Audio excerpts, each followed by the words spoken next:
MySpace surpassed Google to become the most visited website on the internet in 2006.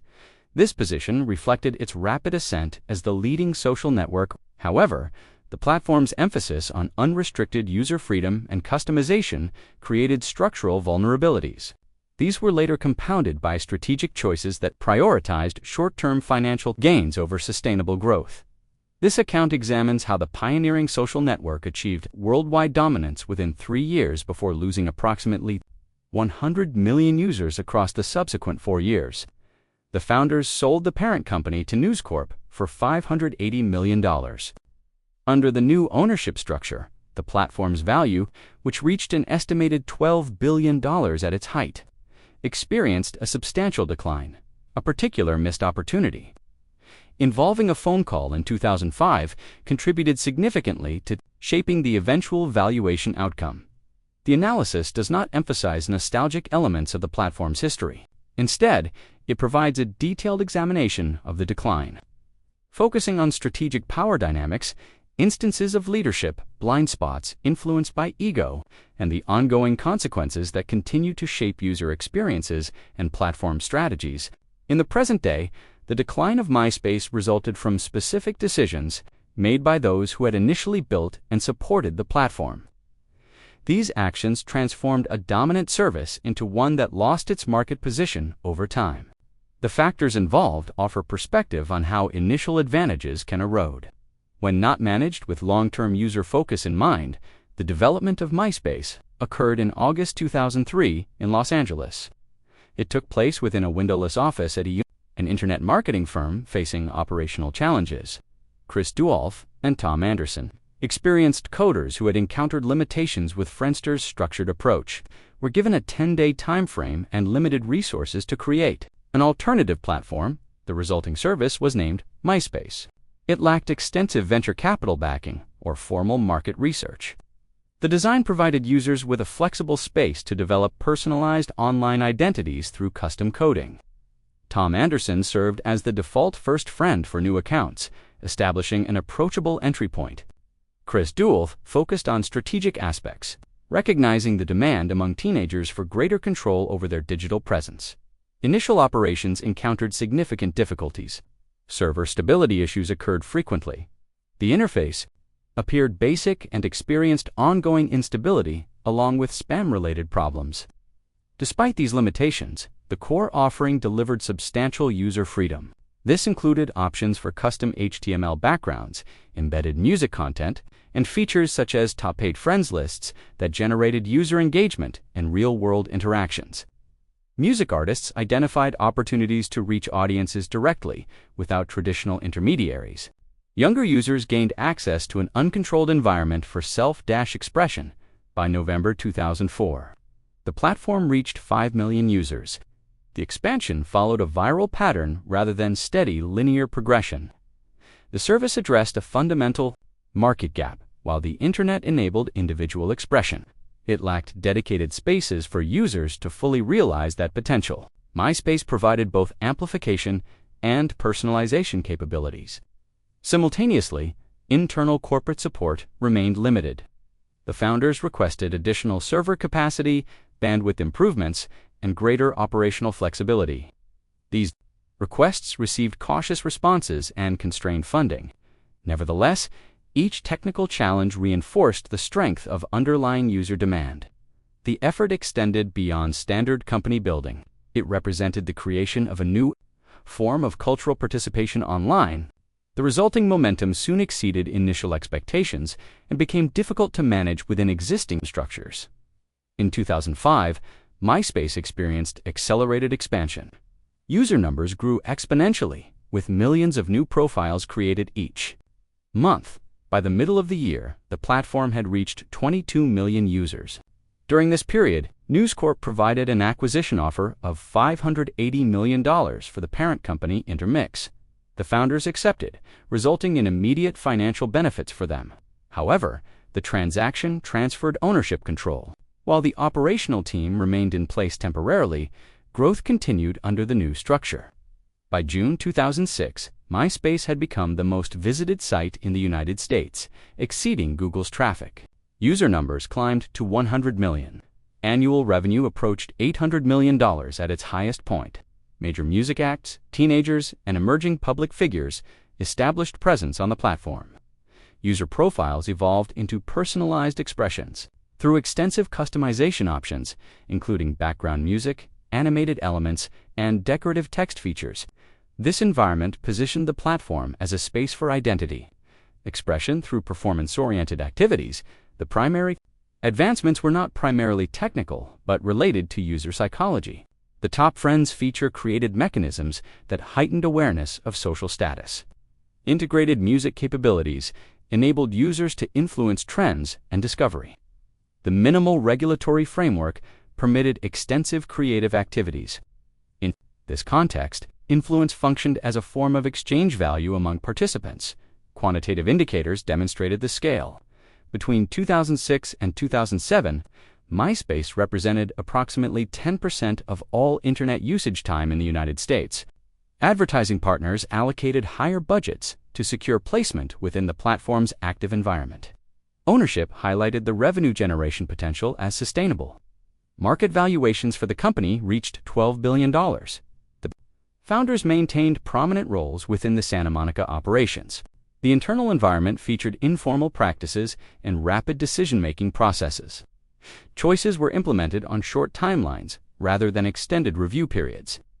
This operational approach contributed to a dynamic and responsive atmosphere. However, underlying code structures revealed emerging complexities. Development relied on layered implementations that accumulated technical limitations. Server infrastructure operated at capacity limits. These issues remained unaddressed amid the focus on current performance metrics. The sense of established market position contributed to limited attention toward long-term infrastructure requirements. By April 2008, MySpace recorded 115 million monthly visitors. At this stage, the platform functioned as a central element of online activity.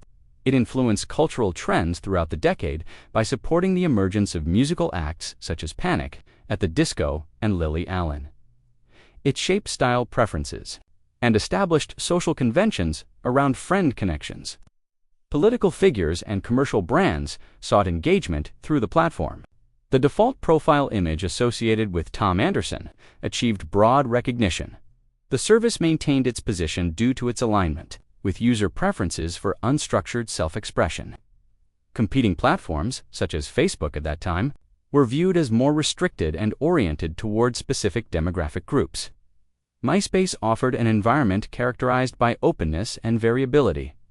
Within the organization, the leadership team operated with a strong conviction regarding the platform's enduring status. Dualf participated in parent company discussions with notable assurance. Ownership representatives expressed positive assessments of the team's capabilities. Projections for future performance showed continued upward trends. Revenue generation operated effectively while maintaining broad user engagement. However, this phase of market leadership presents particular risks for any organization. It can generate assumptions regarding continued stability. Such assumptions may limit the recognition of emerging competitive or internal factors. The perception of permanence can influence decision-making patterns in ways that affect future adaptability. During the period of MySpace's market leadership, another social platform was under development with a different approach. In February 2005, prior to the completion of the News Corp transaction, Mark Zuckerberg proposed the sale of Facebook to Chris Dualf for $75 million. The offer was not accepted. A subsequent discussion occurred in the fall of 2005 after the acquisition, at which point the requested amount had increased to $750 million. This proposal was also declined. At that stage, Facebook presented as a streamlined service with restricted access focused on college users. MySpace emphasized customization and open access. The simpler design of the competing platform incorporated advantages in performance, ease of use, preparation for mobile access, and priority on user interaction quality rather than immediate revenue activities.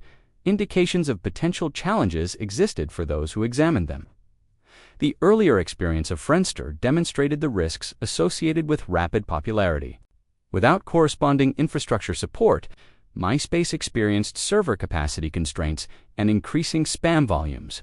Page loading durations extended. However, management interpreted user feedback as not. The core difference lay in operational philosophy. MySpace directed efforts toward advertising revenue opportunities, while Facebook concentrated on facilitating connections. Profile structures on MySpace expanded in complexity, whereas the alternative emphasized essential functions. The sequence of market entry and response played a decisive role. Although MySpace possessed initial positioning benefits, these were applied toward immediate objectives rather than long-term positioning. Following the acquisition, organizational changes occurred within MySpace. The team relocated from informal Santa Monica locations to more formal offices in Beverly Hills. Operational practices shifted toward increased structure, with additional approval layers for decisions. The founders experienced reduced direct access to senior ownership. Differences emerged between the founders regarding priorities. One emphasized maintaining product characteristics, while the other focused on expansion metrics. Their influence within the larger organization diminished over time. The platform's technical foundation presented growing limitations. It had been developed using Microsoft Net technology, which supported rapid initial creation but created difficulties for large-scale operations. Feature additions resulted in increasingly complex code structures. Technical staff departed due to these conditions. Modifications to user-facing elements carried risks of system-wide issues. Management shifted performance evaluation toward short-term advertising metrics rather than ongoing user activity measures. This change repositioned the primary focus from end users to advertising partners. A sense of established achievement developed within the leadership. References to having originated the social networking category became common. This perspective contributed to reduced openness to external signals. Several strategic decisions contributed materially to MySpace's challenges. In August 2006, the platform entered a $900 million agreement with Google for search functionality and contextual advertising. The arrangement was viewed positively at the time. However, it involved increased placement of sponsored content, pop-up elements, and auto-playing media across pages. This resulted in extended loading times and higher volumes of promotional material. The user experience shifted as page load durations increased substantially, and the original customization elements competed with advertising features. The platform's appeal diminished incrementally through these changes. A second area involved the handling of acquisition opportunities related to Facebook. Offers to purchase the competing platform at $75 million in early 2005 and $750 million later that year were declined.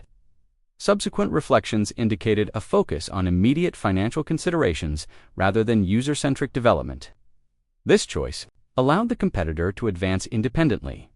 Third, the platform did not prioritize development for mobile devices. As Facebook invested in mobile applications for convenient access, MySpace maintained a desktop-oriented design. The introduction of the iPhone in 2007 highlighted this gap, as MySpace lacked an equivalent presence in the emerging mobile segment. Fourth, leadership changes in 2009 involved the replacement of Chris Duolf as CEO with Owen Van Natta, who had previously served as Chief Operating Officer at Facebook. This transition was followed by a 37.5% reduction in staff. Employee engagement levels declined following the changes. Fifth, efforts to redesign the platform occurred in 2010. By this stage, significant user migration had already taken place. The updated version did not reverse the trend of declining engagement. These decisions shared a common characteristic: an emphasis on short-term revenue optimization over user retention and experience. The organization measured performance through quarterly advertising results rather than long-term user loyalty metrics. First-mover status created an assumption of enduring advantage. Resources were directed toward immediate returns instead of future positioning. Users were treated primarily as a means to advertising objectives rather than the central focus of product development. The cumulative effect of these choices accelerated the platform's loss of competitive standing. The shift in market position occurred on April 19, 2008, when Facebook surpassed MySpace in global unique visitors. User departure occurred at a rate of 1 million per month. Advertising revenue decreased. The Google partnership became more burdensome as available inventory declined, while contractual obligations remained. Internal activities included emergency updates to the interface and attempts to secure celebrity partnerships. Involvement of Justin Timberlake focused on the music aspects. None of these initiatives halted the user migration. By 2010, monthly visitor numbers had decreased by half. The platform, previously viewed as innovative, was increasingly associated with older user groups. Spam content became more prominent. Page loading performance remained poor. The transaction in June 2011 involved the sale of MySpace by News Corp for $35 million to Specific Media and Justin Timberlake. This represented approximately 6% of the original acquisition price. The founders were no longer involved in operations. The process concluded without major public events, resulting in a substantial reduction in valuation from the prior peak. MySpace underwent multiple repositionings as a music-focused service before becoming largely inactive. Current activity levels stand at approximately 7 million monthly visitors, primarily consisting of archival content from the 2000s. Music features are no longer active, and new contributions are infrequent. The platform functions as an archive, with some profiles receiving occasional messages without response. The founders retained financial benefits from the earlier transaction, but are associated with the platform's decline. Rupert Murdoch identified the acquisition as his primary error. In digital investments, News Corp experienced significant value reduction in its market position as a result of the investment. The successor platform, Facebook, now Meta, incorporated the approaches that MySpace had not adopted. Similar patterns have appeared in subsequent platforms. Platform names change, but the underlying decision patterns persist. The MySpace case demonstrates the fundamental requirement in technology sectors to adapt continuously, or risk becoming an example of missed opportunities. Market position is not permanent. Initial market entry advantages can lead to reduced attention to ongoing requirements. Corporate acquisitions can introduce priorities that conflict with original user focus. Leadership assumptions regarding dominance can prevent acceptance of competitive offers. The primary insight relates to the relationship with users. When product decisions shift away from user priorities, user engagement follows the same direction. Each strategic choice accumulates effects over time. Unaddressed competitive signals become significant. Timing determines the effectiveness of responses. This pattern suggests that consistent user focus remains the decisive variable in platform longevity. The platform did not fail due to inferior technology. It resulted from differences in decision-making processes, approaches to humility and leadership, and attention to market timing. The principle remains consistent across the attention-based economy. Platforms that prioritize user value above immediate financial metrics achieve sustained success. Others transition to historical references. The initial profile interface continues as a reminder of the potential for change in any established service. What strategic adjustments do you see as essential? For today's platforms to avoid comparable trajectories,